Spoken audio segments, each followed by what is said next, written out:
Aku ada seperti yang dikatakannya aku ada. Aku akan jadi seperti yang dikatakannya aku akan jadi.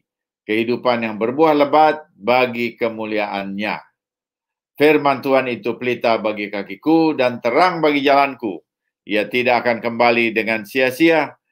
Ia akan berhasil dalam perintahnya. Langit dan bumi akan lenyap, tetapi janji Tuhan kekal selamanya. Haleluya. Amin. Ya, Bapak Ibu, sebelum kita juga mendengar parasa Mikets, saya akan membacakan juga berkat untuk pembelajaran Torah. Baru ata Adonai Elohinu melech haolam asher kitshanu b'mitzvotav v'tzivanu la'asok b'divrei Torah. Diberkatilah engkau junjungan kami, Tuhan kami, Raja semesta alam yang menguduskan kami dengan perintah-perintah-Mu dan memerintahkan kami untuk mempelajari kata-kata Torah. Amin.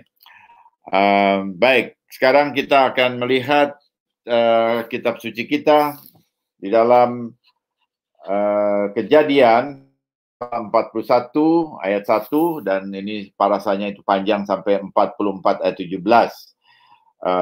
Disebut parasa Mikets, artinya pada akhirnya.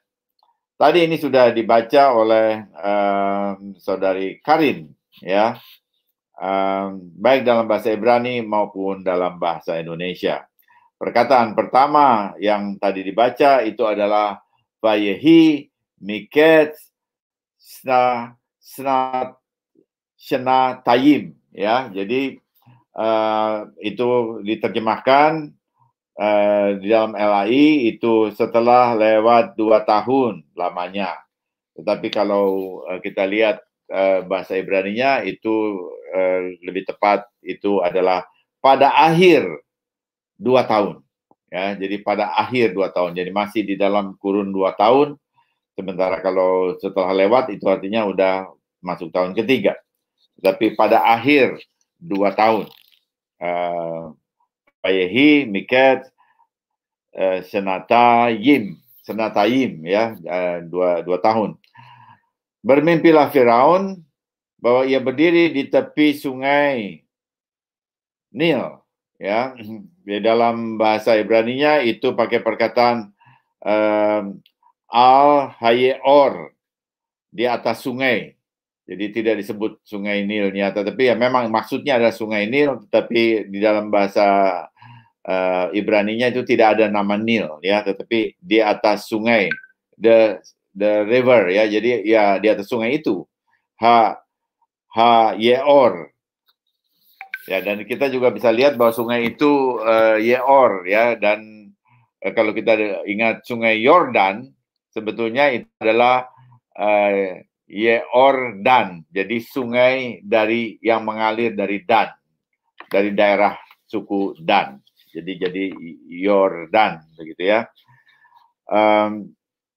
Jadi kita membaca dari bagian ini bahwa Firaun dia mimpi, dan Firaun itu raja dunia waktu itu, ya, raja yang menguasai kerajaan dunia. Kalau zaman sekarang itu seperti Amerika Serikat gitu, negara utama gitu, negara paling kuat lah di dunia waktu itu, ya, Mesir. Jadi dia bermimpi, dan dia bermimpi ada 7 ekor lembu keluar dari sungai tadi, ya, sungai Nil, betul, ya, gemuk-gemuk semuanya. Kemudian dia lihat lagi ada 7 lembu yang kurus juga keluar dari sungai yang sama, dan lembu yang kurus itu memakan lembu yang gemuk. Kemudian esokan harinya, jadi 2 kali dia bermimpi, dia lihat lagi ada 7 bulir gandum yang penuh. Tapi kemudian ada lagi keluar dari angin timur, ada bulir-bulir gandum, 7 lagi bulir-bulir gandum yang 7 tangkai bulir gandum yang kurus, dan yang kurus itu menelan yang penuh. Sehingga ini menggelisahkan hatinya, dan dia mulai mencari jawaban. Apa artinya itu? Karena dikasih mimpi, mimpi itu suatu informasi, tetapi mimpi itu harus ada kuncinya, harus ada kode untuk membukanya. Ya, jadi kita lihat ini memerlukan orang yang mempunyai hikmat untuk membuka arti mimpi itu. Dan karena itu, karena dia adalah orang yang percaya kepada kekuatan gaib, maka dia panggil semua orang bijak, semua orang petenung ramal yang ada di seluruh Mesir. Dia panggil dia untuk menjelaskan makna mimpinya. Dan mereka datang. Ya, mereka datang. Dan di dalam kitab Torah kita tidak membaca apa yang mereka katakan, ya. Tapi kita memang untuk ini kita perlu melihat literatur Yahudi, dalam hal ini Midrash Rabbah. Midrash Rabbah menjelaskan bahwa waktu orang-orang peramal ahli nujum dari Mesir itu datang, maka mereka memberikan solusi. Kira-kira maknanya apa, begitu ya. Jadi salah satunya adalah bahwa 7 sapi yang baik itu berarti engkau, ya Firaun, akan melahirkan atau mendapatkan anak 7 orang anak perempuan. Lalu setelah itu ada 7 sapi yang buruk tampaknya, yang kurus-kurus, maka engkau atau Firaun itu akan menguburkan 7 anak perempuan itu. Jadi mati begitu ya. Nah, kemudian untuk 7 bulir gandum bagaimana? 7 bulir gandum yang penuh itu bahwa Firaun Mesir akan menaklukkan 7 provinsi yang baru. Wow, luar biasa. Dia dapat tempat lebih luas kerajaannya.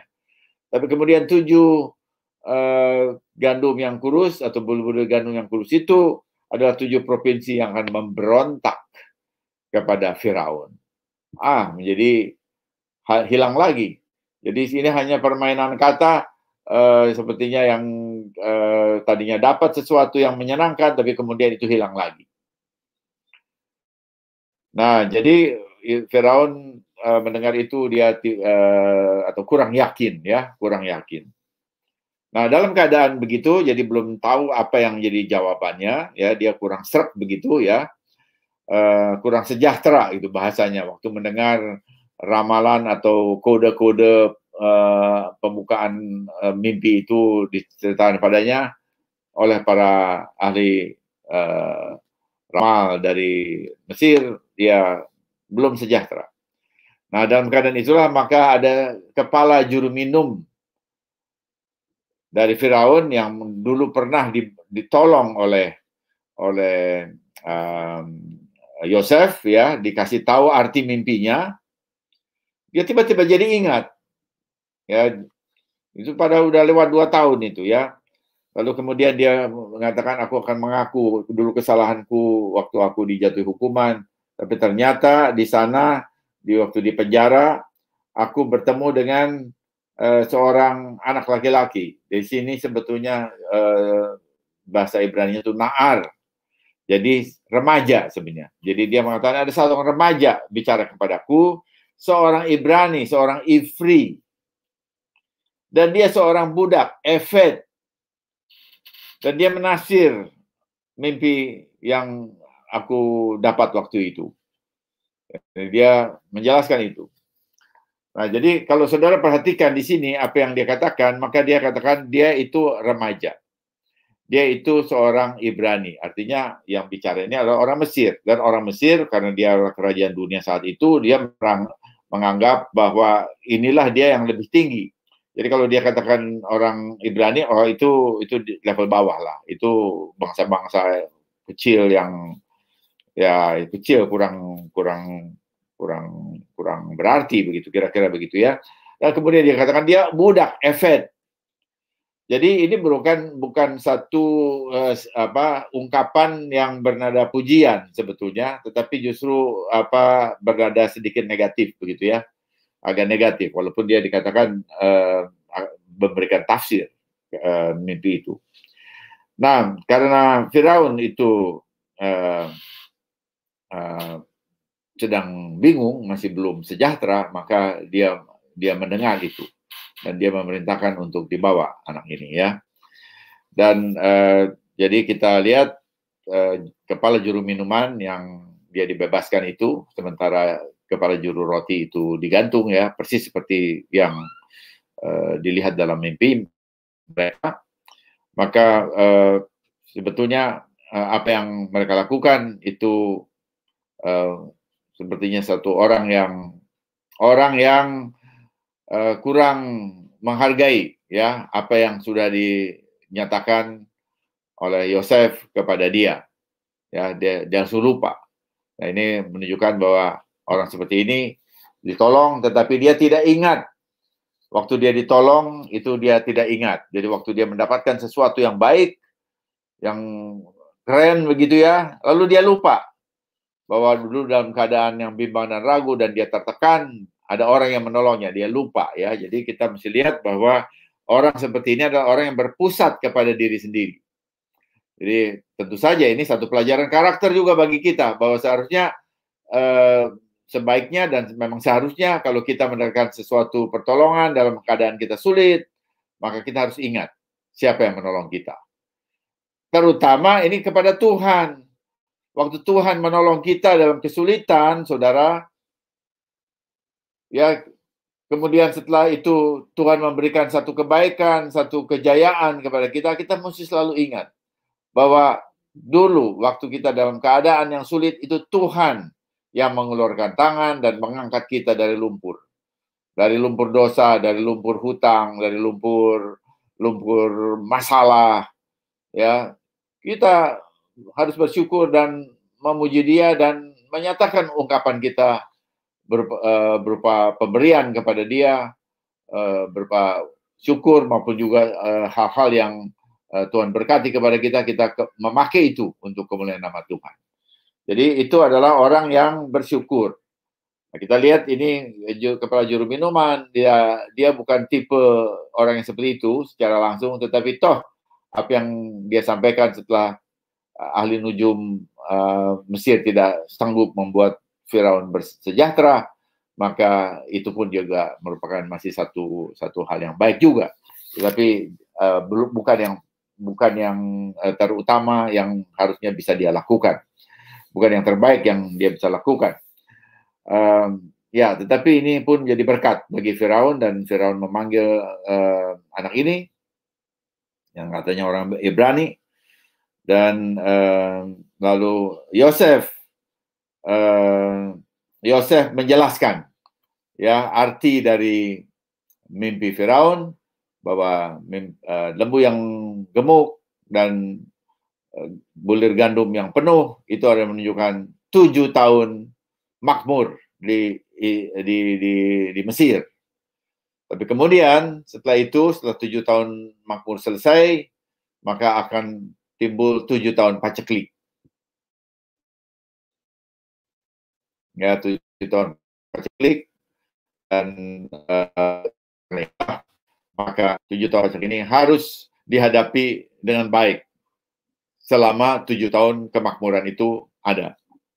Jadi waktu diberitahu seperti ini, maka Firaun itu merasakan sesuatu yang sejahtera, bahwa ini yang pas, begitu ya. Dan karena itu lalu dia menyatakan bahwa tidak ada orang yang sama seperti orang ini. Ya, tidak ada orang yang mempunyai pengertian seperti engkau.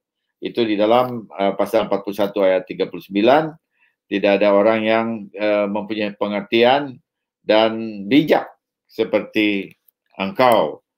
Nah, saudara, kita lihat di sini perkataan pengertian, yang mempunyai pengertian ya, di dalam 41 ayat 39 ya. 41 ayat 39 itu kita lihat di sana berakal budi ya, dipakai istilahnya ini berakal budi dan bijaksana. Jadi apa itu orang yang berakal budi atau berpengertian? Dalam bahasa Ibrani-nya itu memakai perkataan nafon. Jadi nafon itu adalah orang yang dapat menyimpulkan satu hal dari yang lainnya. Bisa membedakan yang satu hal yang satu dari hal yang lainnya. Jadi dia punya discernment, itu ya. seperti karunia membedakan gitu ya. Karunia bisa memilah, bisa membedakan, dan juga bisa melihat kesamaan dan perbedaan. Dan ini orang yang mempunyai pengertian. Sedang orang yang bijaksana itu pakai perkataan hakam adalah orang yang punya kebijaksanaan untuk melihat satu masalah itu secara balance. Ya, jadi dia tidak ekstrim gitu ya, tapi dia balance, itu orang bijak. Orang bijak itu melihat segala sesuatu balance. Tidak ekstrim, tidak menekan satu dan yang satu jadi berat, yang satu jadi ringan. Tidak, dia balance, seperti timbangan yang balance. Itu orang bijak. Sementara orang yang berakal budi, yang disebut nafon, itu mempunyai pengertian. Dia bisa ngerti masalah yang satu, kemudian dia mengerti ada masalah yang lain, dia bisa mengerti lagi. Nah, kalau orang hanya punya pengertian, ya, ini maka dia seperti seorang tentara, tetapi prajurit yang perkasa, tapi dia tidak bersenjata, katanya begitu. Ini dari Midras. Kalau orang yang punya pengertian, tetapi dia tidak punya kebijakan, tidak bijaksana, maka dia seperti tentara tidak bersenjata. Tetapi kalau seorang yang bijak, ya dia punya senjata, tapi dia lemah, gitu. Nah, apa yang harus kita punya? Yang harus kita miliki adalah dua-duanya. Jadi nafon dan hakam itu harus kita miliki. Jadi nafon itu akal budi, yaitu pengertian, tapi juga pada saat yang sama pengertian kita harus dilengkapi dengan kebijaksanaan, hakam.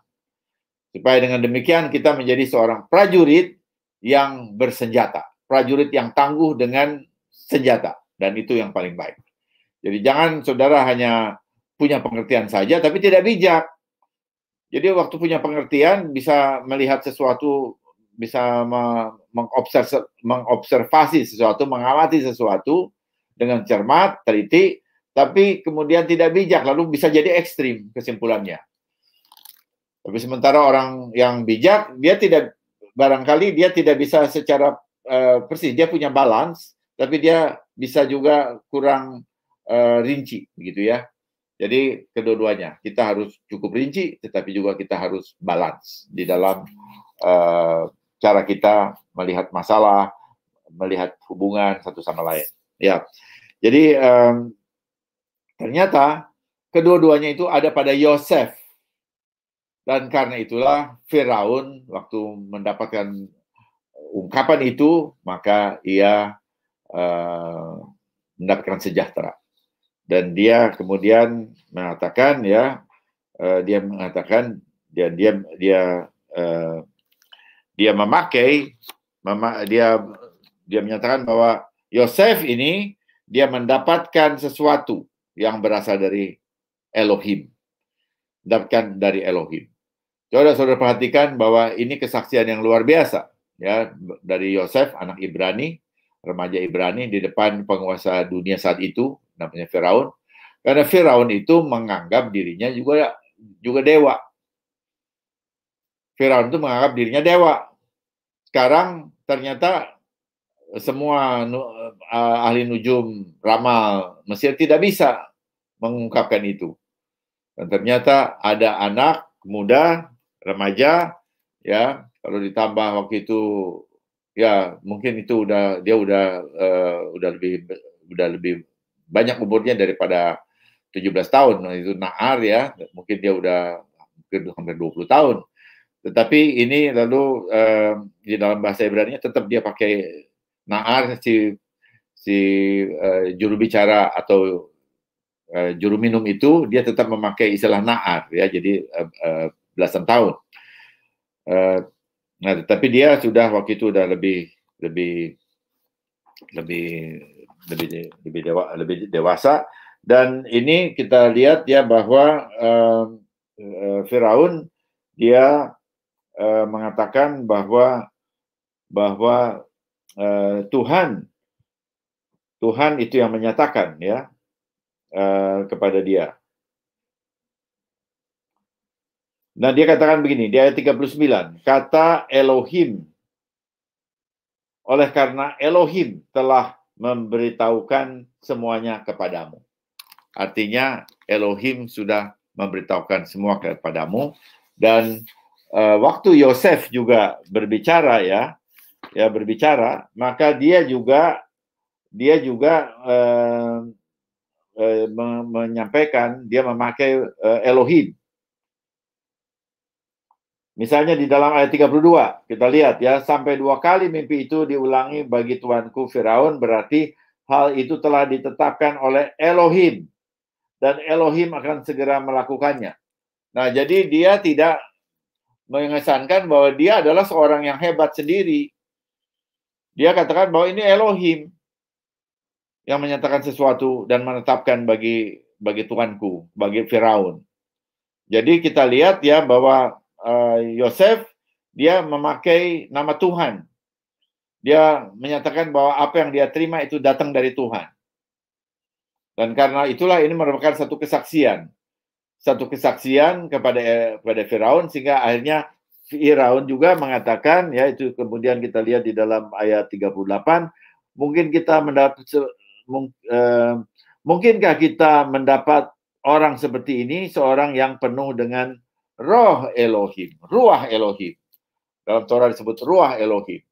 Jadi kita tahu ya, dia mengakui bahwa ada ruah Elohim pada Yosef waktu dia menyatakan arti mimpi itu. Dan ini merupakan kesaksian yang baik, karena dengan demikian Firaun yang merasa dirinya dewa, ya, itu mengakui Tuhan yang menjelaskan itu kepada Yosef. Nah, ini satu hal yang luar biasa ini, bahwa dia mengakui Tuhan yang disembah oleh Yosef itu, ya, yang diyakini oleh Yosef, itulah yang memberikan pertolongan kepadanya. Jadi kita lihat bahwa kesaksian kita dalam pelayanan kita bahwa ini semua dari Tuhan, itu meninggikan nama Tuhan. Dan kita bukan menyatakan bahwa kita yang paling hebat, yang paling pandai, atau yang paling tahu. Bukan, tetapi ini semua datang dari Tuhan. Nah, ini kesaksian dari seorang anak muda namanya Yosef. Ini biar boleh tetap kita perhatikan dan bahkan kita tiru ya di abad 21 ini. Nah, kemudian setelah itu, saudara lihat ya, Firaun dia memberikan penghargaan. Di dalam ayat 42, ya, 42, Kejadian 41 ayat 42, Firaun menanggalkan cincin meterainya dari jarinya dan mengenakan itu kepada jari Yosef. Lalu kepada Yosef dipakaikan pakaian yang dari kain halus. Ya, jadi pasti pakaiannya itu pakaian Mesir, gayanya pasti gaya pakaian Mesir. Kemudian di lehernya digantungkan kalung emas. Dan ketika Yosef itu dia mendapatkan semua ini, maka tampilan Yosef itu bukan lagi tampilan budak Ibrani, tetapi tampilan seorang bangsawan Mesir. Nah, ini penting, saudara ya, bahwa dia didandani secara Mesir.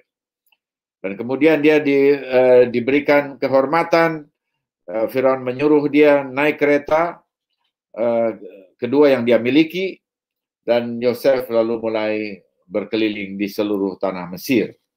Dan semua orang-orang yang melalui itu, kemudian ada orang yang berteriak, tundukkan dirimu, ya, sujud kepadanya, begitu ya, sehingga Yosef itu menjadi seorang bangsawan. Perlakuannya adalah seorang bangsawan di Mesir. Dan pada waktu Yosef itu melintasi tanah Mesir dan dia adalah seorang pemuda, lalu putri-putri Mesir itu berjalan di atas tembok dan melihat wajahnya Yosef itu ganteng, begitu ya. Ada yang mengatakan bahwa dia mirip seperti Yakub. Jadi ya, dia seorang yang ganteng, dan kemudian dia juga sekarang punya posisi yang begitu baik, dan cincin Firaun ada di jarinya, itu artinya dia orang kedua setelah Firaun. Maka gadis-gadis Mesir itu ada di atas tembok untuk melihat dia, dan kemudian melemparkan bunga, melemparkan perhiasan kepadanya waktu dia melewati. untuk menarik perhatian dari Yosef. Ya, jadi ini kita lihat seorang yang tadinya di penjara, ditinggalkan oleh saudara-saudaranya, jauh dari ayahnya, direndahkan, tidak dianggap, tapi kemudian Tuhan membalikan situasinya menjadi seorang yang dipuja-puja. Kemudian belum selesai. Kita lihat di ayat 45, lalu Firaun menamai Yosef itu Safnat Paneah, Safnat Paneah. Dan ia juga diberi seorang gadis namanya Asnat, anak Potifera, imam di On, untuk menjadi istrinya. Jadi setelah itu jadi lengkaplah semuanya bahwa Yosef itu diterima sebagai warga dari Mesir, dan dia muncul sebagai penguasa baru di seluruh tanah Mesir. Nah, nama Mesir Safnat Paneah itu diterjemahkan, ya ada beberapa yang mencoba memahaminya, itu bisa Tuhan mengungkapkan atau Tuhan berbicara, ya. Tetapi atau kita bisa melihat ya pengungkap rahasia. Jadi ya pengungkap rahasia. Jadi itu Safnat Paneah. Atau Tuhan, ada yang mengatakan itu Tuhan God speak, katanya begitu ya. Kira-kira begitu. Itu dalam bahasa Mesir. Nah, kalau kita lihat perkataan Paneah, nah sekarang kita memakai kacamata bahasa Ibrani, maka ini juga bisa mempunyai arti ya dalam bahasa Ibrani. Jadi Paneah itu gabungan dari dua kata dalam bahasa Ibrani, yaitu panim dan ya. Jadi Paneah. Jadi artinya panim itu artinya saudara berhadapan muka dengan muka. Jadi dengan nama ini dapat kesan bahwa Firaun menerima dia sebagai warga, sebagai saudara orang Mesir, dan bisa berhadapan muka dengan muka, artinya bersahabat, begitu ya. Jadi kita lihat ini satu pengakuan kepada Yosef sebagai warga Mesir yang tadinya dianggap itu dia budak-budak dari suku-suku kecil, orang kelompok-kelompok kecil, dan itu orang Ibrani begitu. Sekarang dia dianggap orang Mesir, artinya harkatnya itu dari pandangan orang Mesir itu lebih tinggi begitu ya. Jadi sekarang dengan demikian lengkaplah sudah Yosef tampil sebagai orang Mesir. Jubah dan namanya itu orang melihat ini orang Mesir. Tetapi Firaun di dalam ketika orang Mesir datang kepada dia, ya beberapa tahun kemudian dalam tahun paceklik, dia dikutip dalam Torah itu dia tetap menyebut Yosef itu dengan nama Yosef. Tetapi secara publik di Mesir, Yosef tidak dikenal sebagai Yosef, tetapi sebagai Safnat Paneah, atau tidak disebut dengan nama, tapi dia disebut sebagai penguasa, sebagai bos, begitu, sebagai rulers, sebagai penguasa. Karena itu ketika saudara-saudaranya datang pada 7 tahun yang kedua, yaitu pada tahun paceklik, maka tidak ada satupun dari mereka yang mengenali Yosef. Nah, fakta ini menjadi penting, ya. Nah, kemudian kita coba lihat bahwa siapa Potifera di sini. Di sini adalah Potifera atau Potifar, ya. Ada yang mengatakan, oh ini adalah Potifar yang dulu dia pernah kerja di sana. Tetapi kita bisa melihat Torah tidak menjelaskan persis seperti itu. Torah mengatakan bahwa Potifera di sini adalah imam di On. Dan ini ditulis 2 kali ya. Jadi imam di On. Jadi ini menunjukkan bahwa ada perbedaan. Mungkin Potifera itu jadi satu bentuk gelar atau satu sebutan ya. Kemungkinan begitu. Tetapi bisa saja seorang mempunyai nama yang sama. Tapi jabatannya berbeda. Ini adalah imam di On. Dan kemudian tentang namanya, nama anaknya itu Asnat. Asnat itu dalam bahasa Ibrani ya, itu bisa dikenali itu adalah thorn bush, artinya itu semak duri. Ya, itu Asnat. Dan menurut sekali lagi ini menurut literatur Yahudi ya, misalnya seperti Midrash Rabbah, Dina itu adalah Asnat, maksud saya itu adalah anak Dina. Asnat itu adalah anak Dina. Saudara ingat Dina itu adalah anak Yakub yang perempuan.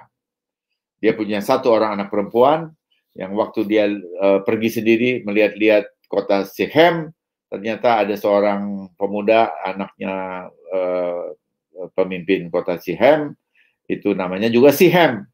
Dia lihat dan dia tertarik, kemudian dia larikan Dina dan dia perkosa. Ya.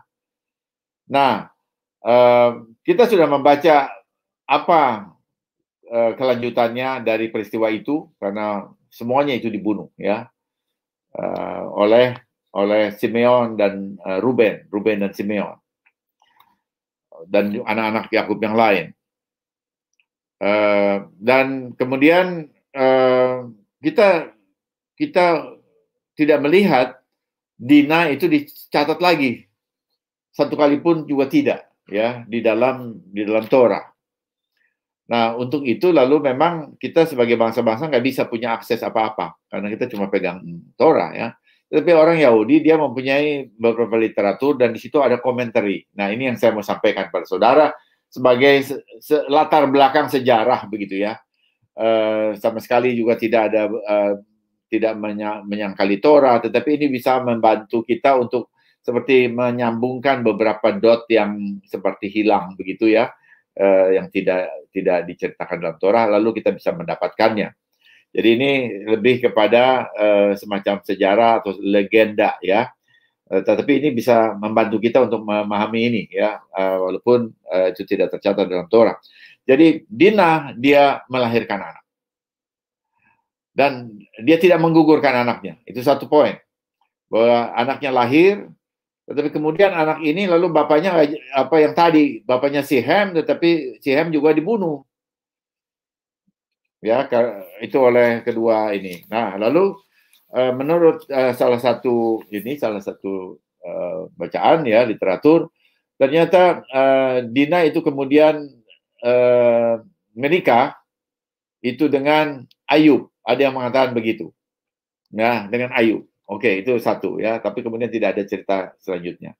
Tapi ada juga yang mengatakan ya menulis bahwa Dina itu setelah dia punya anak namanya itu ya Asnat itu ya. Lalu dia mempersembahkan anak ini kepada Adonai. Dan dia taruh di satu semak ya, tanaman begitu, dia taruh anak ini di sana dan dia memberikan ada satu tanda itu seperti liontin itu pendant begitu ya, dia taruh di sana dari emas yang menyatakan bahwa dia adalah keturunan Yakub. Jadi ditaruh di sana.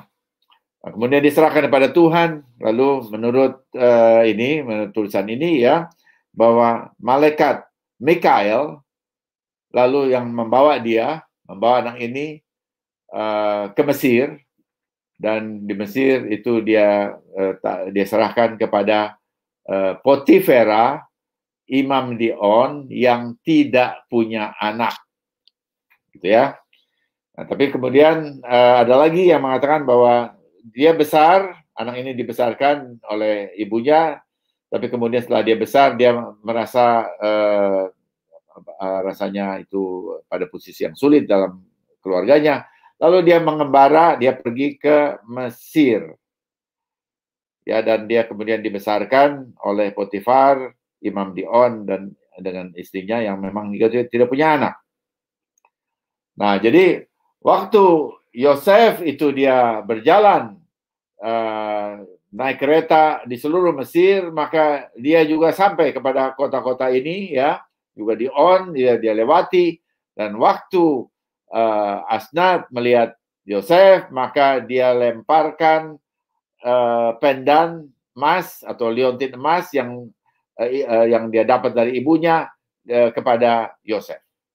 Dan waktu Yosef melihat itu jatuh di keretanya atau dia lihat itu dan dia pegang dan dia lihat ada tanda bahwa ini adalah keturunan Yakub. Ya, dari keturunan Yakub, lalu dia memutuskan untuk memilih Asnat sebagai istrinya. Ya. Jadi Asnat singkat kata adalah istri dari Yosef. Nah, dalam Torah itu hanya dikatakan Firaun yang memberikan kepada dia, artinya Firaun merestui dia. Tetapi dalam literatur Yahudi ada cerita semacam itu dan tentu saja ini barangkali bisa melengkapi kita ya. Nah, sekarang kita coba lanjutkan ya. Jadi waktu Yosef itu dia mendapatkan semua ini, maka dari penjara kemudian diangkat menjadi raja muda kita katakan atau perdana menteri dari kerajaan Mesir ya. Maka kita bisa melihat ada pengalaman yang dia dapat dan pengalamannya itu yang dari yang menderita itu kemudian menjadi sesuatu yang gemilang itu dilihat oleh para rabi dan para rabi mengatakan bahwa apa yang dialami akan dialami juga oleh Mesias. Jadi dari perspektif nubuatan secara profetik, maka apa yang dialami oleh Yosef itu menyatakan juga pengalaman Mesias yang akan datang. Nah, karena itu Mesias yang digambarkan oleh beberapa kitab Nabi, seperti Nabi Zakaria atau Nabi yang lain ya, itu menderita, itu dikasih sebutan Masiah ben Yosef. Jadi Yosefnya tuh Yosef ini, bukan Yosef nanti ayah hukum dari Yesua ya. Jadi Masiah ben Yosef. Dan kemudian waktu kita melihat apa yang dialami oleh Yeshua HaMashiach, ternyata Yeshua HaMashiach dalam pengalaman dalam kedatangan yang pertama itu memenuhi segala sesuatu yang dialami juga oleh Yosef, bahwa dia adalah Mesias yang menderita karena dia menderita sampai di kayu salib. Nah, jadi kalau begitu kita bisa melihat bahwa sosok Yosef itu adalah gambaran dari Mesias yang akan datang, Mesias ben Yosef, dan itu kita bisa lihat dipenuhi, digenapi dalam pribadi Yesus HaMashiach. Nah, sekarang untuk kesimpulan ini ya kita harus mempunyai rincian. Ya, kita harus mempunyai rincian apa benar bahwa Yosef itu gambaran dari Yeshua HaMashiach. Nah, jadi saya ingin menyampaikan ada paling tidak ya, paling sedikit ada 22 titik temu atau kesamaan, kemiripan antara Yosef dengan Yeshua HaMashiach.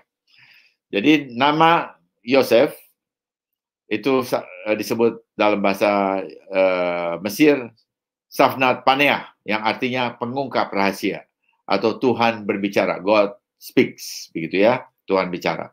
Yeshua, dia Yohanes pasal 1 ayat 12, pasal 1 ayat 1 mengatakan bahwa pada bulan pertama adalah firman, firman itu adalah bersama dengan Elohim, dan firman itu ada Elohim.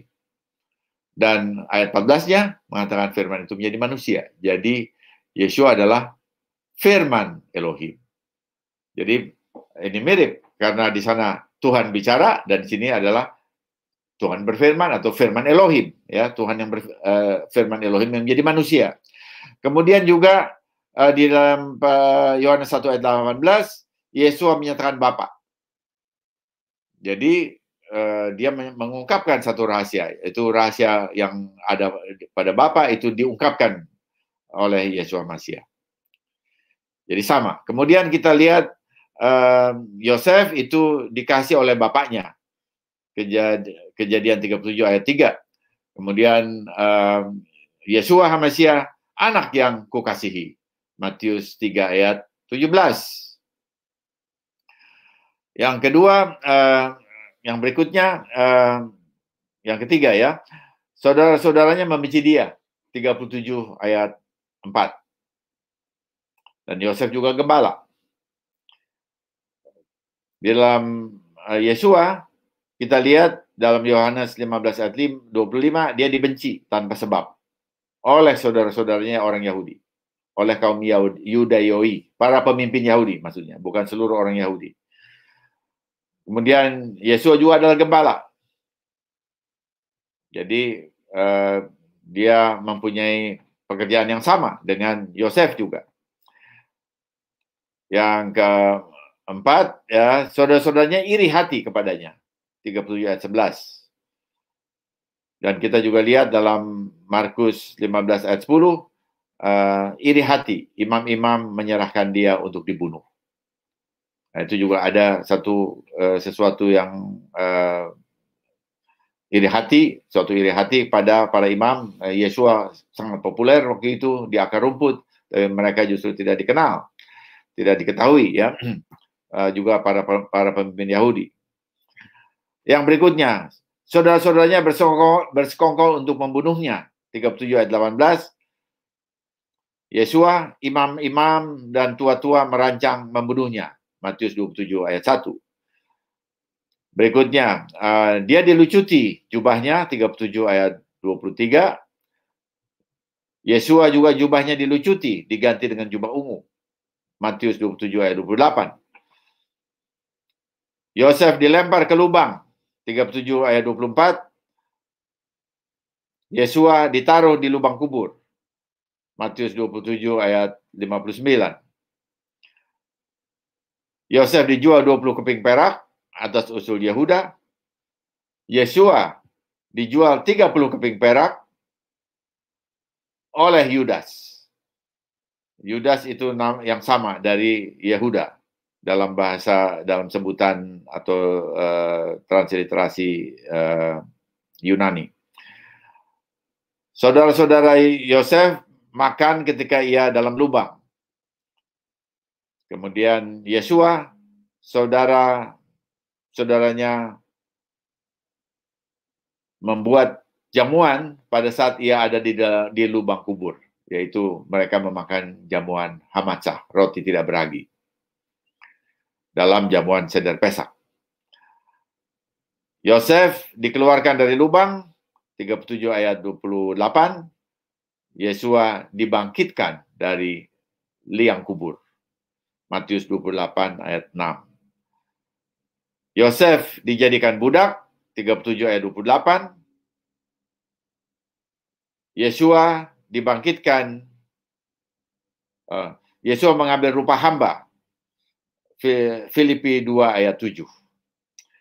Yosef dibawa ke Mesir menghindari pembunuhan. Yesua dilarikan ke Mesir menghindari pembunuhan. Matius 2 ayat 13. Yosef jubahnya dicelup dalam darah, 37 ayat 31. Yesua jubahnya dicelup dalam darahnya. Markus 15 ayat 17 dan Wahyu 19 ayat 13. Yosef penuh dengan roh Elohim, 41 ayat 38. Yesua, Ruach HaKodes turun atasnya, Lukas 4 ayat 1. Yosef dijadikan pengawas, 39 ayat 4. Yesua, Bapa menaruh segala sesuatu pada tangannya, Yohanes 3 ayat 35. Matius 28 ayat 18. Yosef tidak melawan, 39 ayat 19. Yesua tidak membuka mulutnya. Yesaya 53 ayat 7 dan terbukti juga dari beberapa ayat di Injil. Yosef dipenjara bersama dua orang lain, 40 ayat 2 dan 3. Yesua disalib bersama dua penjahat, Lukas 23 ayat 32. Bahkan ini lebih rinci lagi, dua orang juru yang di penjara itu bersama Yosef, yang satu mati, yang satu tetap hidup, ya. bersama dengan itu, ya, dua penjahat yang disalibkan bersama Yesua, yang satu dia ada penghukuman, dia mati di luar keselamatan, tetapi yang satu itu bersama dengan dia di Firdaus. Jadi dia selamat. Kemudian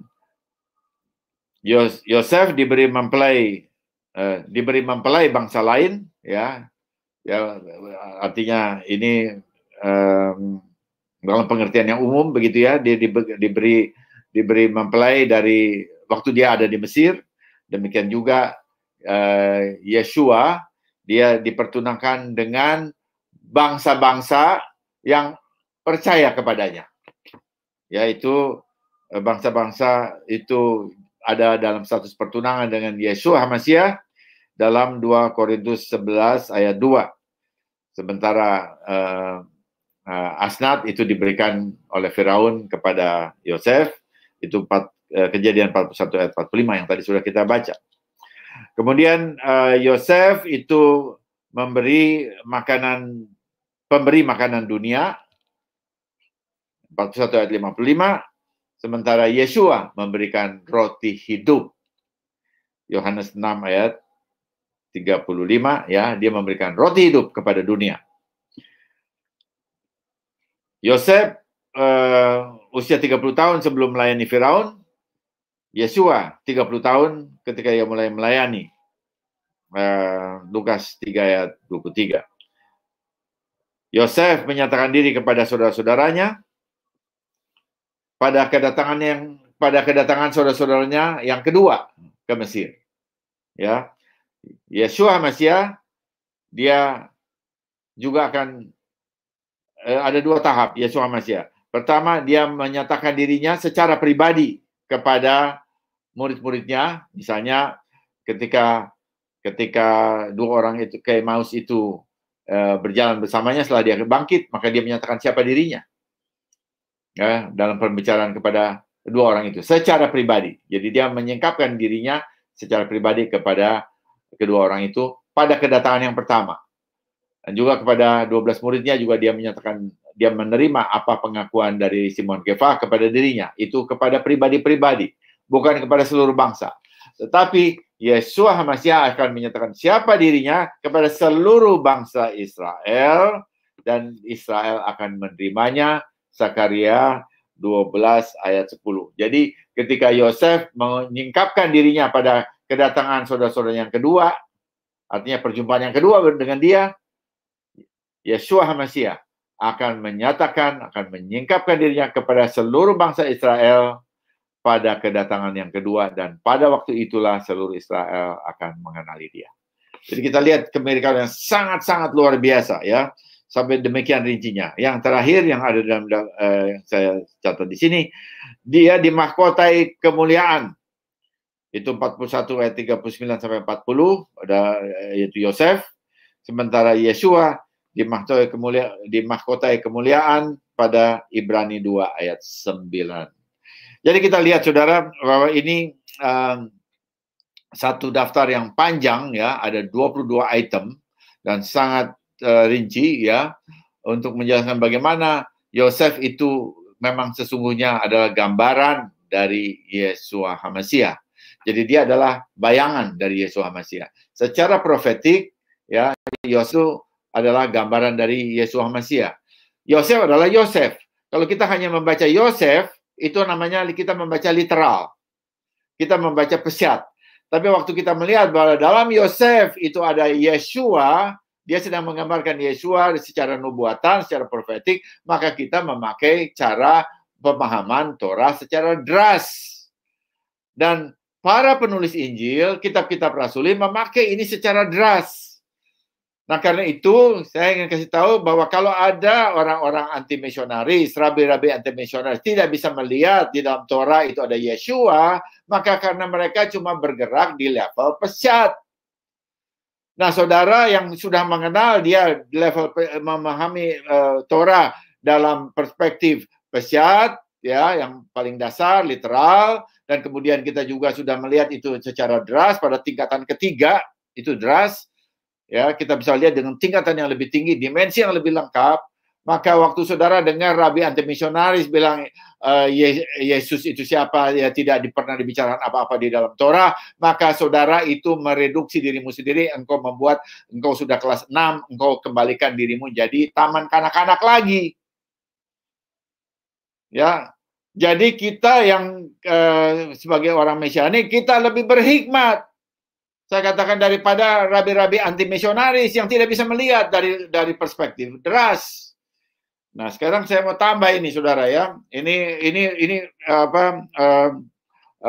inti mesianik di dalam parasa Mikets. Saya akan tunjukkan kepada saudara. Jadi kesamaan antara Yosef dan Yeshua di samping daftar yang tadi ada 22 item, itu lebih lagi. Jadi sama seperti Yosef yang tidak dikenali oleh saudara-saudaranya, demikian juga Yeshua tidak dikenali oleh saudara-saudaranya orang bangsa Yahudi. Sekarang nih, di abad 21.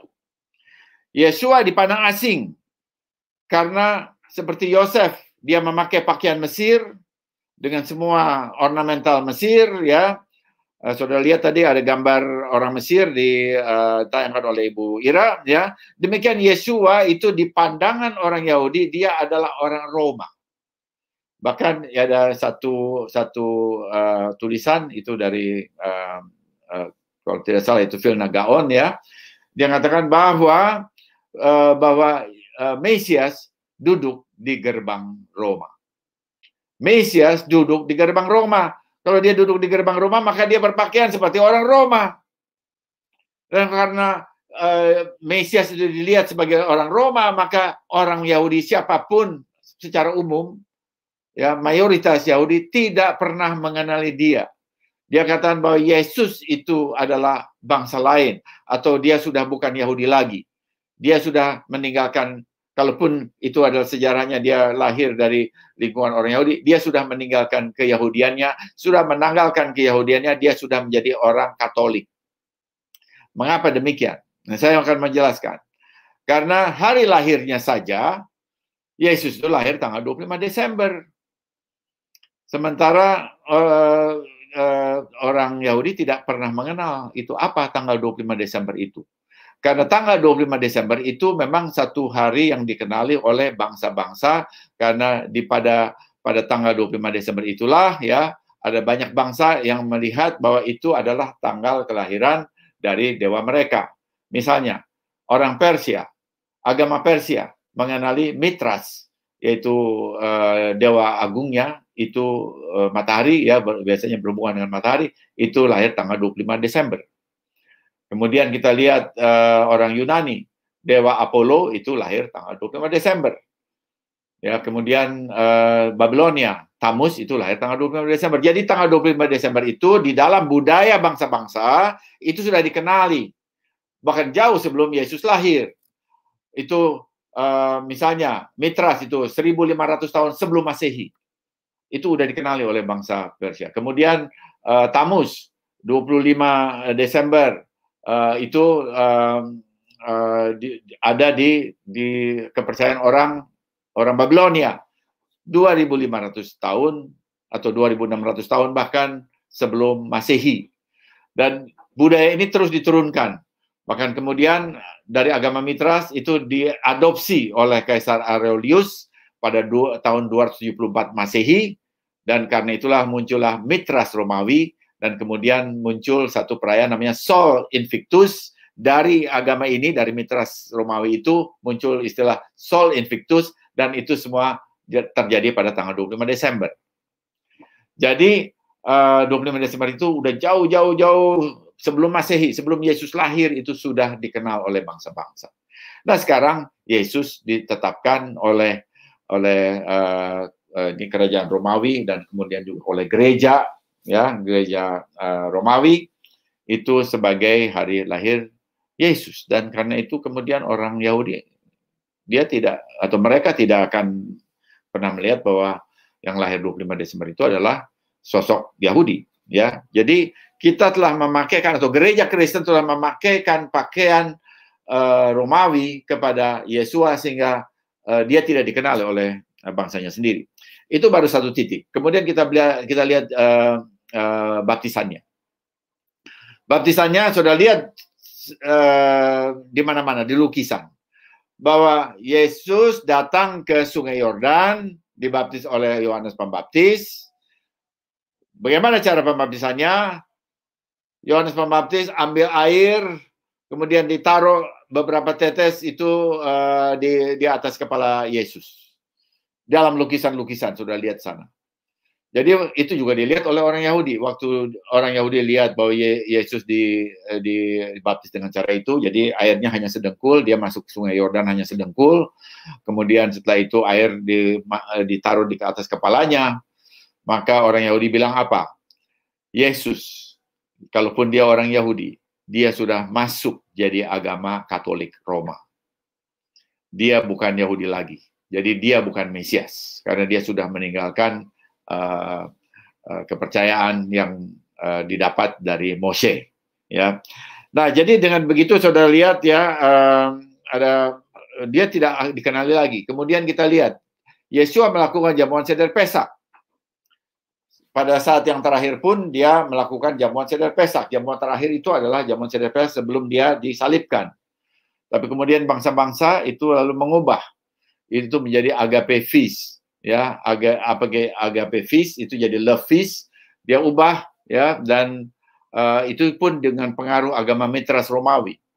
Sehingga hanya ada satu anggur dan satu roti ya. Roti dulu, anggur dulu, kemudian anggur. Dan kemudian itu disebut dengan Ekaristi, Eucharist. Kemudian itu disebut juga dengan Holy Communion, dengan tata cara yang sama sekali berbeda. Dan orang Yahudi lihat, loh, kalau Yesus itu mengajarkan yang seperti ini, oh dia pasti bukan Yahudi. Nah, karena itu saudara, ya, orang Yahudi tidak pernah secara umum kalau dia cuma lihat Yesus yang dikabarkan oleh agama Kristen, maka mereka tidak akan menerima dia sebagai Mesias, tidak akan menerima.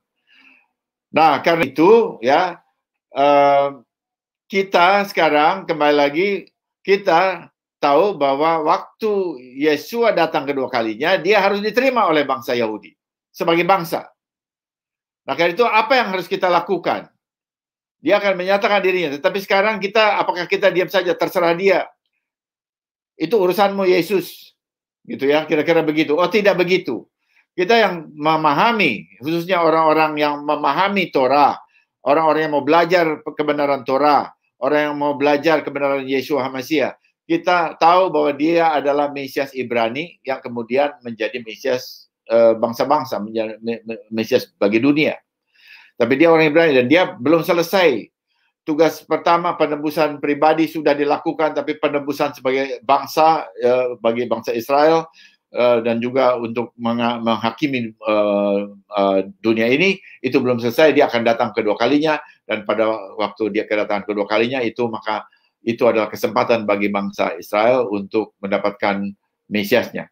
Nah, kita perlu bergerak ke arah itu. Kita perlu menyatakan bahwa Yeshua itu adalah Yeshua yang bukan membatalkan Sabat, bukan Yeshua yang membatalkan Torah, ya. Dia menggenapi Torah dan dia memegang Torah. Sementara di agama Kristen itu lalu dikatakan bahwa dia menggenapi Torah satu kali, kemudian setelah itu Torah itu ditiadakan atau dibatalkan untuk bangsa-bangsa. Itu kan bahasanya bangsa-bangsa. Gereja Kristen mengajarkan demikian, ya. Agama Kristen mengajarkan demikian. Nah, kita sebagai orang Mesianik, kita berbeda dengan itu. Kita juga disebut Kristen, tetapi Kristen abad pertama. Nah, kekristenan abad pertama, saya ingin kasih tahu kepada saudara bahwa kekristenan pertama itu taat Torah. Baca Kisah Rasul pasal 22, ya, bahkan seluruh kitab Kisah Rasul-Rasul, saudara lihat bahwa jemaat pertama, jemaat Yerusalem, ya, itu adalah jemaat yang taat Torah, penuh dengan Roh Kudus, ada banyak mujizat, dan kemudian juga memelihara, memberikan diakonia atau bantuan bagi orang-orang miskin. Nah, jadi kita bisa lihat ya bahwa kita sebetulnya perlu kembali kepada jemaat pertama. Dan kekristenan abad pertama, Kristianoi, itu diajar juga seperti jemaat pertama. Jemaat pertama itu 100% Yahudi, ya. yang maksud saya itu di Yerusalem. Tapi kemudian setelah itu mereka bersaksi, lalu ada banyak orang-orang Yunani Romawi itu percaya, dan lalu kemudian mereka itu dijuluki ya oleh bangsa Yunani Romawi itu dengan julukan Kristianoi, karena pengikut Mesias, tetapi Mesias dalam bahasa Yunani itu adalah Kristos. Jadi pengikut Kristos itu adalah Kristianoi. Tetapi ajarannya apa? Ajarannya adalah ajaran rasul-rasul. Nggak ada agama Kristen di abad pertama. Tidak ada. Agama Kristen modern itu mulai dari abad 4, mulai dari Konstantin. Tapi sebelumnya memang setelah ada Fiskus Judaicus, itu ada beberapa perubahan-perubahan yang dilakukan secara lokal. Jemaat-jemaat lokal, bukan internasional ya. Lokal, dan itu lalu mengubah. Misalnya tadinya Sabat, itu Sabtu, itu jadikan ada beberapa yang Minggu. Tapi belum keseluruhannya, cuma beberapa orang saja. Dan kemudian hari lahirnya udah kemudian mengikuti tradisi Yunani Romawi, kemudian itu menjadi tanggal 25. Itu ada beberapa di abad pertama, abad 2 maksud saya. Sesudah abad pertama itu abad 2. Jadi di abad 2 itu mulai begitu karena apa? Karena di akhir abad pertama itu tahun 98 itu berlakulah pajak Yahudi yang disebut Fiskus Judaicus, dan karena itu supaya orang bangsa-bangsa tidak membayar pajak itu, maka mereka membedakan cara ibadahnya, memberikan modifikasi untuk menunjukkan bahwa mereka bukan Yahudi. Ya, saya kira itu, saudara. Kita lihat bahwa kita perlu membuat kembali Yesua supaya dia kembali kepada saudara-saudaranya, bangsa Yahudi. Ada persekutuan dengan orang Yahudi itu dengan menanggalkan jubah Romawi ya yang digunakan oleh agama Kristen kepada Yesua, dengan jubah dengan pakaian, dengan talit ini, seperti yang saya pakai, talit yang dipakai juga oleh orang-orang Yahudi. Ya, jadi kalau saya pakai ini bukan bukan saya mau jadi Yahudi. Saya bukan Yahudi dan tidak mau juga jadi Yahudi, tetapi kita menghargai apa yang dilakukan oleh Yesua. Waktu Yesua dia berbakti, ya dia datang kepada ke sinagog ya. Pada abad pertama dia mesti pakai talit. Pasti. Tidak ada orang Yahudi datang ke sinagog hari Sabtu tanpa talit. Tidak ada ya. Jadi dengan ini kita mau mengingat bahwa Mesias kita itu Mesias Ibrani bagi kemuliaan Bapa di surga. Ya, saudara, kita lihat ya, kita lanjutkan, kita kembali ke kitab Kejadian 41 ayat pasal 41 ayat 48. Lalu Yosef mulai mengumpulkan makanan atau gandum-gandum itu dia kumpulkan dan 7 tahun orang Mesir dia dapatkan tahun yang berkelimpahan, dan mereka dikasih tahu juga, mereka sudah diberitahu bahwa nanti 7 tahun kemudian kamu akan dapat tahun paceklik, jadi kamu mesti menabung atau menyimpan bahan makanan begitu ya. Ada beberapa yang begitu, tapi ada juga beberapa yang tidak perhatian sama hal itu. Nah, sering sekali begitu. Sehingga akhirnya sampailah pada tahun paceklik 7 tahun. Nah, dalam tahun paceklik itu lalu mereka lalu jadi bermasalah ya. Bermasalah, lalu bahan makanannya habis. Kemudian mereka datang kepada Firaun karena nggak punya bahan makanan lagi. Lalu apa yang sebelumnya barangkali ya, dalam masa subur itu artinya 7 tahun yang pertama ya, Yosef mendapatkan 2 orang anak. 2 orang anak, yaitu pertama itu Manasye, dan kemudian yang kedua Efraim. Yang kedua itu Efraim. Manasye itu mempunyai arti bahwa dia melupakan kesukaran dan kedegilan dari para saudaranya.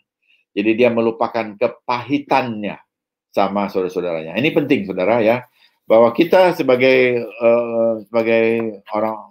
manusia ya, kita hidup dalam keluarga-keluarga, tetapi memang ada saatnya dalam keluarga juga itu tidak selalu selalu kasih. Memang dalam keluarga itu selalu kita ingin menyampaikan kasih, tetapi seringkali juga ada kejadian-kejadian yang seperti tidak dapat dihindari, muncullah kepahitan. Ya, ada satu kepahitan, dan kepahitan di masa kecil itu seringkali itu akan berbekas sampai masa dewasa. Dan Yosef mengalami itu ya di umur 17 tahun. Dia itu harus dibuang ke Mesir, dijual sebagai budak ya. Pertama dimasukkan ke sumur kosong yang mungkin di situ ada ular dan kalajengking ya.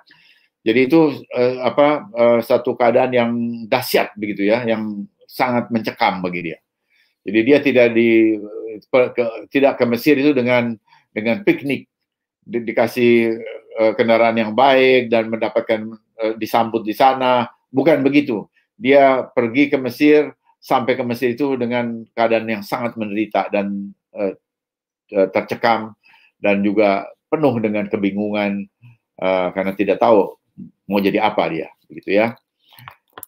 Nah, tapi kemudian waktu Tuhan memulihkan dia dan kemudian sebuahlah sesuatu, mimpinya itu ternyata benar dan semuanya itu Tuhan tunjukkan bahwa Tuhan menyertai dia, maka ini sikap yang baik ya. Waktu dia dapat anak yang pertama, dia mengatakan, aku melupakan kesukaranku dan kedegilan para saudaraku. Dia membuang kepahitan dalam kehidupannya. Dan ini sesuatu yang penting. Kita juga, saudara, ada hal ini terjadi dalam kehidupan kita, dalam kehidupan keluarga saudara, saudara perlu membuang itu. Dalam nama Yesus HaMasiah. Ya, mohon kasih dari Yesus HaMasiah, berdoa, Tuhan aku mau mengampuni segala itu. Baik orang tua maupun saudara atau saudara-saudara yang lain pun, siapapun juga. Itu lakukan dalam nama Yesus HaMasiah.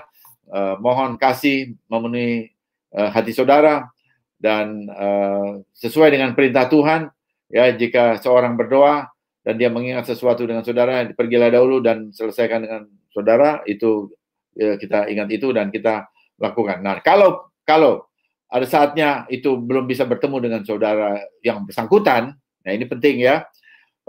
Saudara belum bisa bertemu dengan saudara yang bersangkutan, maka tetap dari saudara melakukan tindakan pengampunan. Ya, sehingga charge itu tidak lagi ada pada saudara. Ya, bahwa nanti ada kesempatan untuk bertemu, ya kita berdoa untuk itu supaya ada kesempatan bertemu dengan saudara yang bersangkutan, dengan orang yang bersangkutan, tetapi sebelum bertemu pun maka itu perlu dilakukan ya dalam nama Yesus HaMasiah. Nah, kemudian setelah itu dia dapat anak satu lagi, diberi namanya Efraim. Dan waktu dia memberi nama Efraim, maka dia katakan, karena Tuhan telah membuatku aku berbuah di tanah derita. Ya, Mesir itu adalah tanah derita bagi Yosef, tetapi di sana dia berbuah. Sekalipun dia menderita, ternyata dia masih tetap berbuah. Jadi ini melambangkan sesuatu yang positif yang didapat oleh Yosef di Galut, di pengasingan. Dan dengan cara seperti itu juga kita bersyukur, kita melihat diri kita juga, kita memberkati anak-anak laki-laki kita dengan berkat Efraim ya, dengan berkat Manasye dan Efraim, itu supaya walaupun dalam situasi yang sulit apapun, kita dapat tetap berbuah bagi kemuliaan Bapa di surga ya. Nah, ya kemudian setelah itu muncul kelaparan dan orang-orang Mesir itu datang ke Firaun. Lalu mereka datang kepada Firaun, dan Firaun bilang begini di ayat 41 ayat 55. Pergilah kepada Yosef, apapun yang dia katakan kepadamu lakukan. Nah, ini dia. Jadi kepada orang Mesir dia katakan Yosef. Jadi Firaun masih tetap menyebut namanya Yosef. Lalu katakan apapun yang dia lakukan, ya katakan itu lakukan. Lalu orang-orang Mesir datang kepada Yosef dengan menangis, berilah kami roti. Lalu apa yang Yosef? Ya, ini kita membaca yang ini tidak tercatat di dalam kitab Torah, tapi ini di dalam Midrash ya, dalam literatur atau semacam khotbah begitu, khotbah yang berlaku bagi orang-orang Yahudi. Lalu Yosef bilang begini, celakalah aku karena aku harus memberi makanan orang yang tidak bersunat. Dia bilang begitu. Lalu apa jawabnya kepada orang-orang Mesir yang datang? Kamu pergi, sunatkan dirimu. Dibilang begitu ya. Nah, lalu orang-orang Mesir dibilang begitu, lalu mereka datang kepada Firaun lagi. Ini kok Yosef katanya ini ingin meminta kami melakukan satu hal yang sulit begitu ya. Lalu apa kata Firaun? Firaun bilang bodoh kepada rakyatnya. Bukankah ada seorang bentara terus-menerus memberitakan di hadapannya selama 7 tahun berkelimpahan? Bala kelaparan akan datang, simpan makananmu. Lalu mengapa engkau tidak menyimpan hasil panen setahun atau 2 dalam keadaan banyak hasil panen? Lalu orang Mesir menjawab dengan berlinang air mata, bahkan biji-bijian yang kami tinggalkan di rumah telah membusuk. Apakah tidak ada tepung tersisa dari kemarin atau sehari-hari sebelumnya? Dia bertanya, ya ini Firaun. Lalu jawab orang-orang Mesir, bahkan roti di keranjang kami sudah berjamur, kata mereka. Jadi ini adalah masalah pengawetan, begitu ya. Bagaimana setelah mereka itu menyimpan gandum atau makanan yang lain, biji-bijian yang lain, ternyata itu rusak. Ada jamurnya, sehingga mereka tidak bisa memakannya, katanya begitu ya. Lalu Firaun mengatakan bodoh lagi kepada rakyatnya.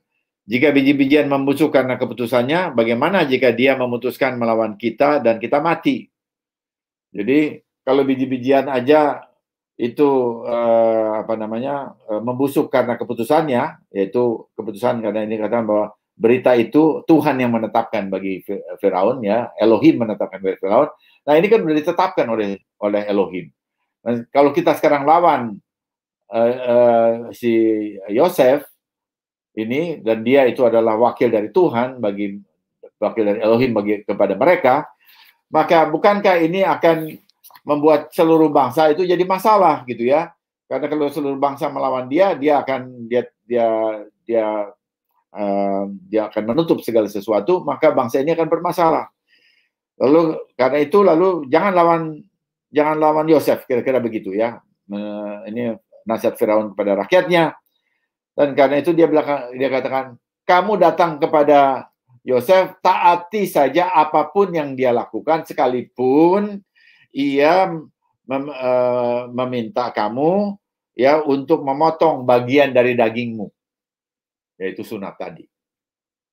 Nah, karena itulah maka melalui sikap ini maka banyak orang di Mesir itu disunat. Mengapa ini? Jadi dalam Midrash ditulis begini? Karena ini adalah untuk menyiapkan rombongan Israel yang akan datang.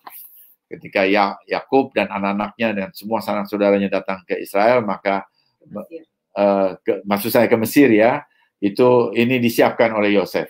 Sehingga mereka itu bisa dikenali karena semua orang Mesir atau orang Mesir pun sudah mengenal sunat itu melalui Yosef ya. Oke, nah kemudian itu terjadi di Mesir, kemudian setelah itu 7 tahun paceklik itu terjadi bukan saja di Mesir tapi di seluruh bagian dunia itu ya, termasuk Kanaan. Sehingga Yakub menyuruh anaknya untuk datang membeli gandum ke Mesir. Ya. Dan kemudian dia menyuruh 10 orang anaknya itu datang ke sana. Dan mereka datang di sana ditulis ya di dalam pasal 42 ayat 6 dan 7, saudara-saudara Yosef datang ya. Jadi dia datang dan waktu dia datang itu ditulis di sini sebagai saudara-saudara Yosef. Kenapa bukan disebut anak-anak Yakub? Ya, jadi disebut saudara-saudara Yosef. Lalu ini ada komentari dari seorang rabi, Levi Yitzhak. Itu dia mengatakan kenapa ditulis saudara Yosef?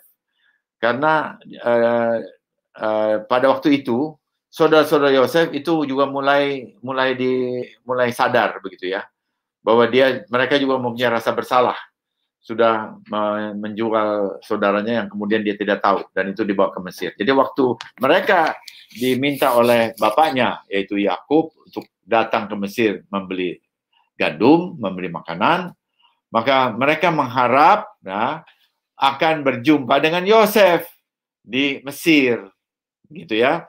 Nah, komentari seperti ini nggak mungkin dipikir oleh bangsa-bangsa. Tapi ini ternyata bisa dipikirkan oleh orang-orang Yahudi. Jadi saya rasa waktu saya membaca ini, saya barangkali mau share juga ya. Jadi karena itulah, karena hati mereka itu juga mulai ada perubahan di hati mereka udah mulai menyesal, mereka datang ke sana dengan harapan untuk bertemu dengan Yosef, maka Torah yang ditulis oleh Mose itu seperti memahami feeling ini. Nah, ini dia ya.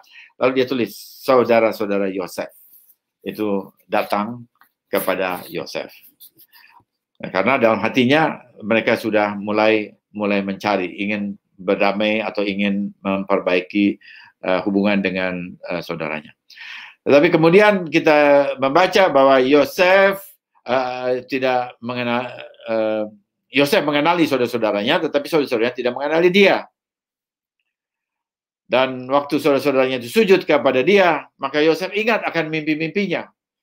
Yaitu di 42 ayat 9, ya, dia lihat itu ada 10 orang sujud di depan dia, dan dia ingat.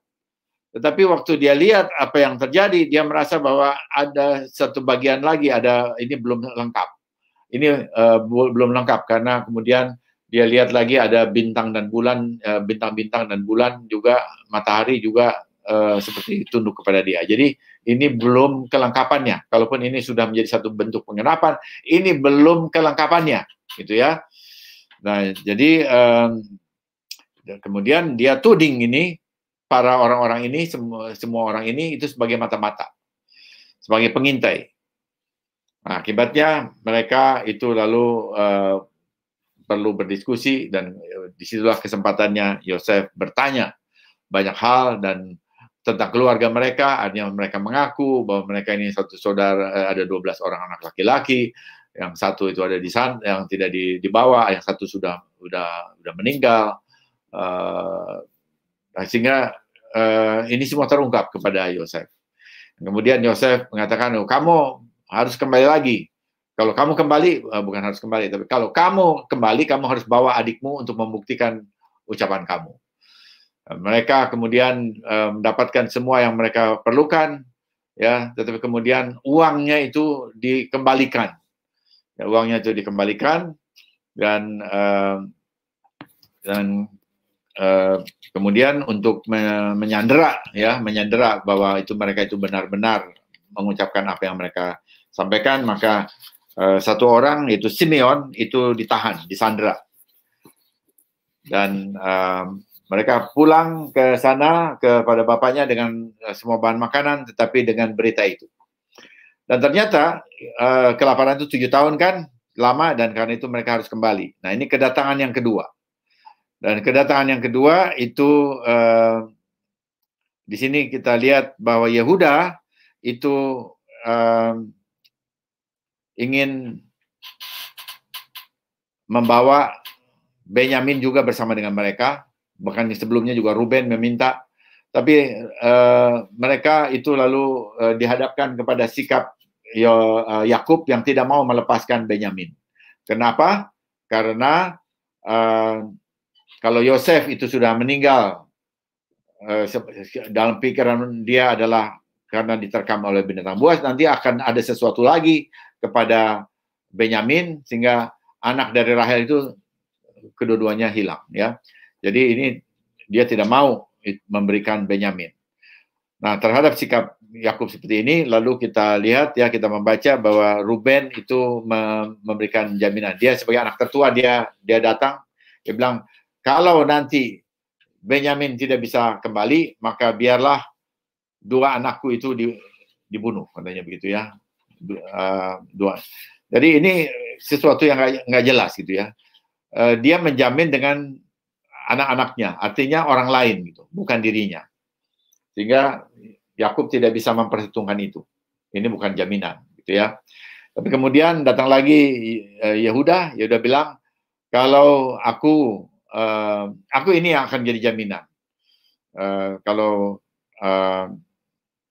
Benyamin itu tidak kembali, biarlah dia yang hilang nyawanya, begitu ya. Jadi dengan jaminan itu, lalu akhirnya dengan juga makanan yang makin habis, begitu. Yakub akhirnya mengizinkan Benyamin pergi. Nah, ini kedatangan yang kedua ya, kedatangan yang kedua. Dan nanti sudah lihat ini juga nanti paralel dengan kedatangan Yeshua yang kedua. Disitulah nanti akan ada sesuatu terjadi. Di dalam kedatangan kedua inilah Yosef kemudian menyingkapkan dirinya, ya. Dan pada kedatangan yang kedua juga Yeshua akan menyingkapkan dirinya kepada orang Yahudi. Jadi kita lihat satu paralel yang sangat luar biasa. Ini artinya waktu kita membaca Torah, kita mesti lihat ini juga dari perspektif profetik, dari perspektif nubuatan. Itu dari perspektif dras. Jadi kita tidak baca ini hanya dari literal, karena kalau udah literal ini udah bertahun-tahun ya, barangkali udah 5, 6, 7 tahun kita sudah selalu membahas ini. Tetapi sekarang sudah harus lihat ini dari perspektif dras, dari profetik Yeshua HaMashiach. Jadi baru kita bisa melihat ini ada sesuatu yang luar biasa waktu kita membaca Torah, kita membaca Yeshua HaMashiach. Ini yang penting ya. Nah, kemudian waktu mereka datang, lalu kita lihat bahwa mereka disambut, dan kemudian Yosef melihat adiknya, dan waktu dia lihat adiknya, lalu kemudian dia tanya apakah bapak masih orang tua itu masih hidup, bapak masih hidup. Mereka katakan masih hidup. Dan dia lihat ininya, dan saat itu dia mengundurkan diri dan dia menangis ya. Nah, kemudian tiba saatnya, lalu mereka harus pulang, dan mereka pulang, dan kemudian bahan makanannya udah diberikan semuanya, tapi kemudian ada satu hal ya yang ingin diuji oleh Yosef. Yosef itu dia ingin menguji saudara-saudaranya. Jadi dia ingin menguji saudara-saudaranya. Di sebelum pulang mereka dijamu. Itu di dalam pasal 43 ayat 34, maka mereka dijamu, dan kemudian bagian dari Benyamin, ya sudah lihat di ayat 43 ayat 34, bagian dari Benyamin itu diberi makanan itu dikasih 5 kali lipat. Lebih banyak porsinya daripada semua saudara-saudaranya. Bukan artinya yang lain terlalu sedikit, yang lain itu pasti cukup. Tetapi Benyamin dikasih 5 kali lipat. Kenapa ini Yosef melakukan begitu? Dia ingin menguji, ya ini sekali lagi, ini untuk menguji. Mengujinya apa? Mengujinya ingin melihat apakah saudara-saudaranya masih iri kepada saudara muda yang paling muda. Karena dia adiknya Yosef, dia anak dari ibu yang berbeda, begitu ya. Dia ingin menguji apakah saudara-saudaranya itu iri. Nah, ternyata mereka tetap makan dengan bersukaria dan tidak ada suasana seperti iri, begitu ya.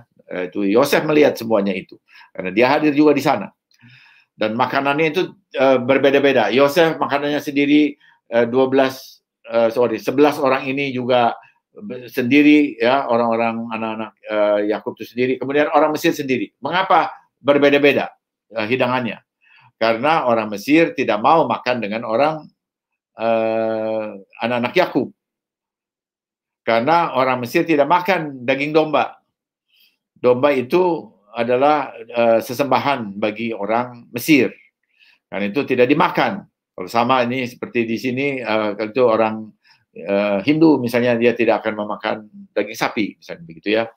Nah, jadi hal itu ada dan kemudian itu dikasih komentari oleh para rabi karena domba itu adalah sesembahan bagi salah satu dewa begitu dari orang Mesir ya.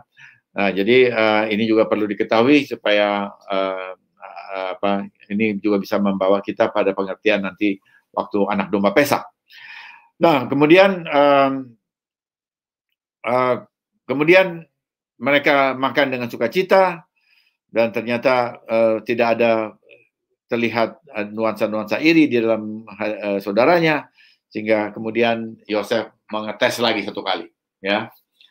Sekali lagi, lalu mereka siap pulang, lalu Yosef taruh pialanya itu ada di karungnya Benyamin. Mereka pulang tanpa curiga, ya, dan kemudian udah berapa jauh, Yosef bilang, kejar mereka, karena pialaku itu mereka bawa. Akhirnya dikejar, dan mereka diminta pulang menghadap Yosef lagi. Mengapa piala itu diperlukan? Karena piala itu, jadi Yosef itu memperlakukan diri persis seperti orang Mesir. Bahwa untuk mendapatkan segala sesuatu yang dia dapat dari Tuhan, dia memerlukan alat ya untuk melihat. Ya begitu ya. Padahal waktu dia menyampaikan makna mimpi Firaun, dia tidak memakai piala segala macam itu ya, langsung Tuhan kasih di dalam pikirannya. Tapi ini adalah satu bentuk untuk bicara kepada orang Mesir, ya, dan kemudian orang-orang itu saudara-saudaranya itu dibawa kembali untuk mempertanggungjawabkan mengapa piala itu ada di tempatnya Benyamin. Mereka udah diperiksa satu-satu, tapi kemudian dapatlah pada Benyamin. Nah, saudara, Torah tidak memberitahu apa-apa. Bagaimana reaksi para saudaranya? Ya, reaksi para saudaranya itu waktu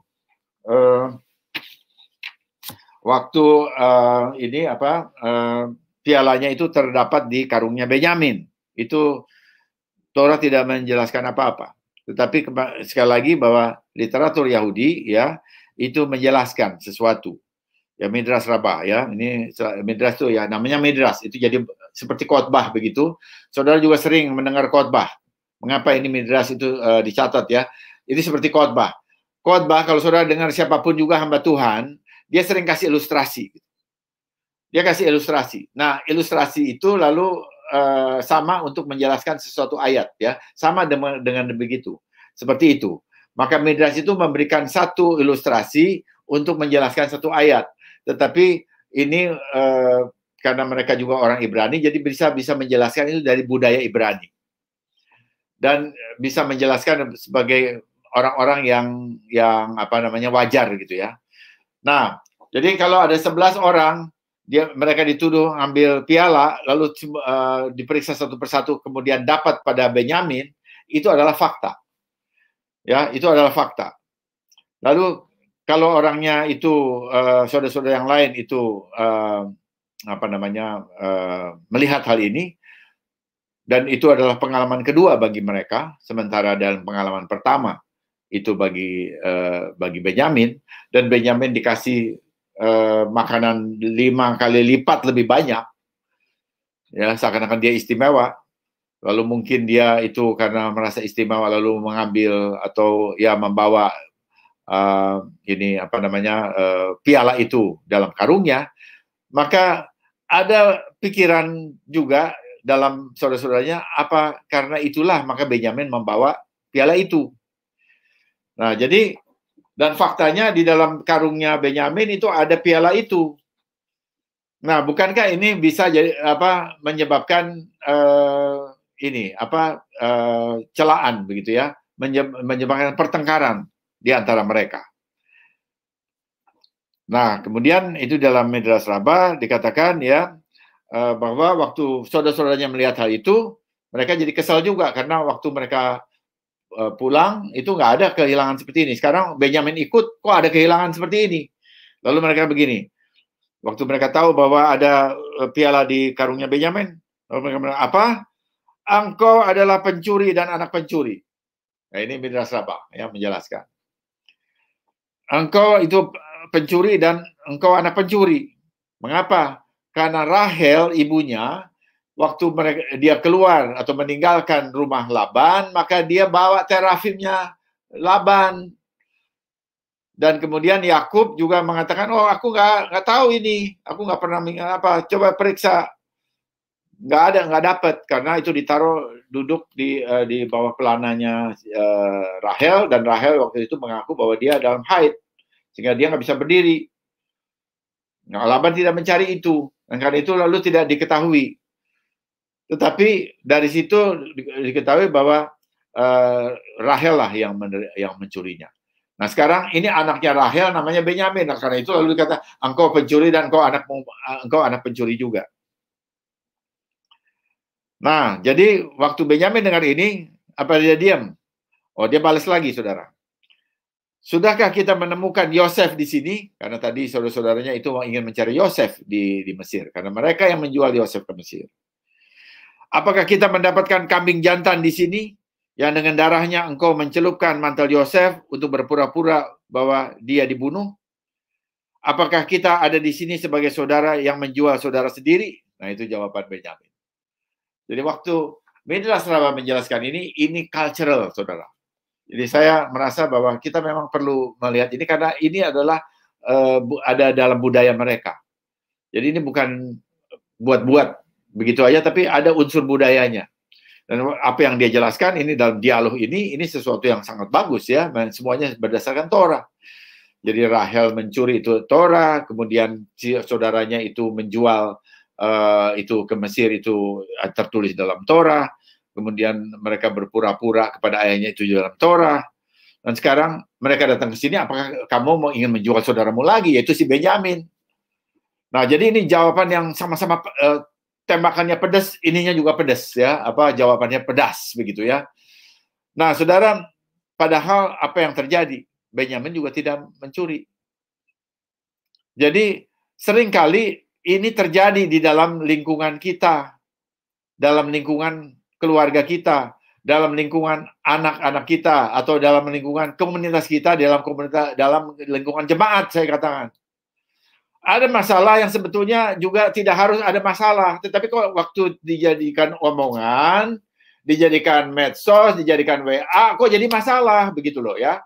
Ini saya ingin ingatkan kepada kita ya, itu sebetulnya tidak ada masalah, tetapi kemudian waktu seorang itu berpendapat tentang sesuatu, dan kemudian pendapat di WA, dan kemudian disambar dengan pendapat yang lain juga di WA juga, dengan kata-kata yang sama-sama levelnya tidak sesungguhnya menyatakan kebenaran secara utuh, maka terjadilah perpecahan, terjadilah debat, terjadilah percederaan, dan itu sering terjadi.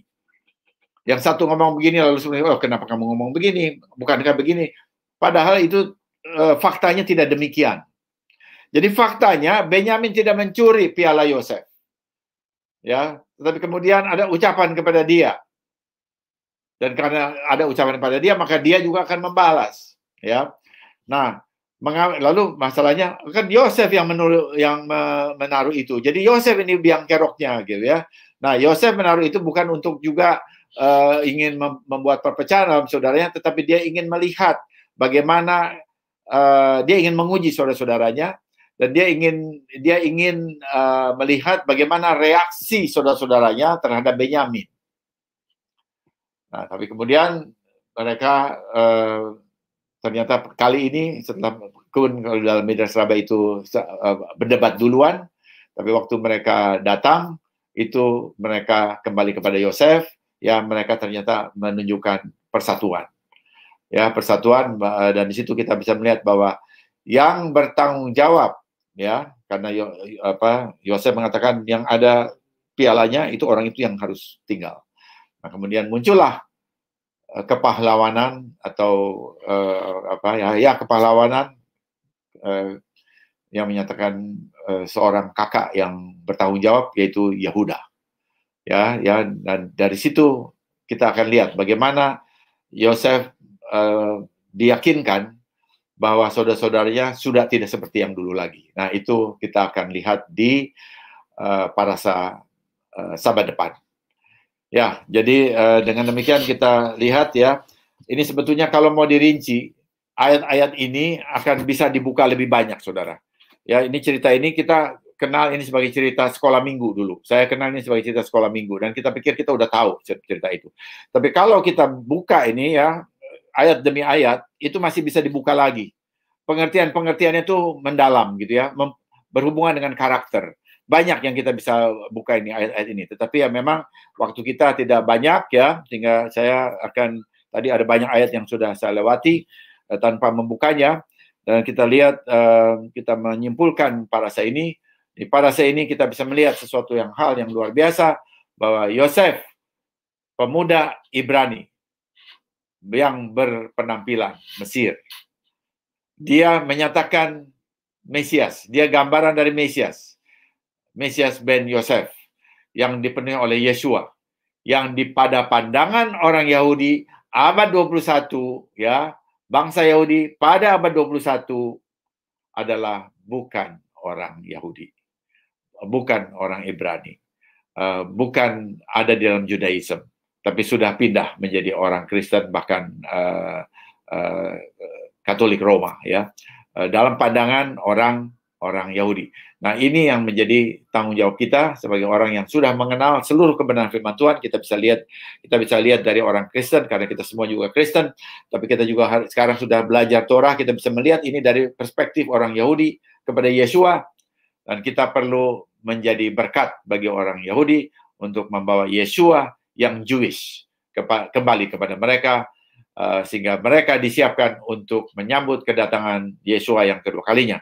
Dan kita juga belajar bahwa kita sebagai sesama saudara, kita perlu saling melihat saudara kita dengan kasih, dengan kesabaran. Kita boleh saling membela satu sama lain, supaya nama Tuhan dipermuliakan. Yesus mengajarkan, hendaklah engkau saling mengasihi satu sama lain, supaya supaya mereka mengenal engkau sebagai murid-muridku. Supaya dunia mengenal kita sebagai murid-murid Yeshua, kita perlu menunjukkan satu sama lain kasih Mesias Yeshua di dalam hati kita. Amin. Mari kita berdoa. Bapa dalam surga, terpujilah namamu ya Bapa. Terima kasih ya Tuhan untuk firman-Mu. Terima kasih untuk Torah. Terima kasih untuk pemahaman yang Tuhan berikan kepada kami, yang dipimpin oleh Ruach Kodes. Semua yang kami baca, itu semua adalah kejadian sejarah. Secara historis memang sesungguhnya terjadi demikian, tapi apa yang terjadi secara historis itu juga mempunyai arti nubuat kepada Yesus Mesias. Dan kami melihat semuanya sudah terjadi kepada Mesias Yeshua. Kami bersyukur kalau kami boleh melihat Yeshua menggenapi segala nubuat di dalam Torah tentang Masiah ben Yosef. Kami bersyukur ya Tuhan, dan kami juga berdoa bagi umat Israel, seluruh bangsa Israel abad 21, supaya Tuhan juga mencurahkan roh kepada mereka, Ruach Kodes, supaya mereka juga dapat melihat Yeshua seperti kami melihat Yeshua ya Tuhan. Karena itu kami mohon Ruach Kodes akan menolong mereka untuk menyambut Mesias pada kedatangan yang kedua. Dan sementara menunggu kedatangan Mesias yang kedua, ajar kami sebagai bangsa-bangsa untuk melakukan tindakan yang benar, untuk menyajikan, untuk menampilkan Yesus Mesias sebagai Mesias Ibrani kepada saudara-saudara kami, orang-orang Israel, orang-orang Yahudi. Mohon Bapa, Engkau memberkati kami, memberikan hikmat, memberikan kesabaran kepada kami, supaya kami juga boleh melakukan semuanya itu sesuai dengan kehendak Tuhan. Dan juga berikan kepada kami kasih Mesias Yeshua, supaya kami boleh saling mengasihi satu sama lain, dan dengan demikian dunia akan melihat, akan mengetahui bahwa kami adalah murid-murid Yeshua bagi kemuliaan Bapa di surga. Haleluya, terima kasih Bapa. Dalam nama Yesus Mesias kami berdoa dan mengucapkan syukur. Amin. Baik, saudara, kita akan mendengar beberapa pengumuman dari Ibu Ira.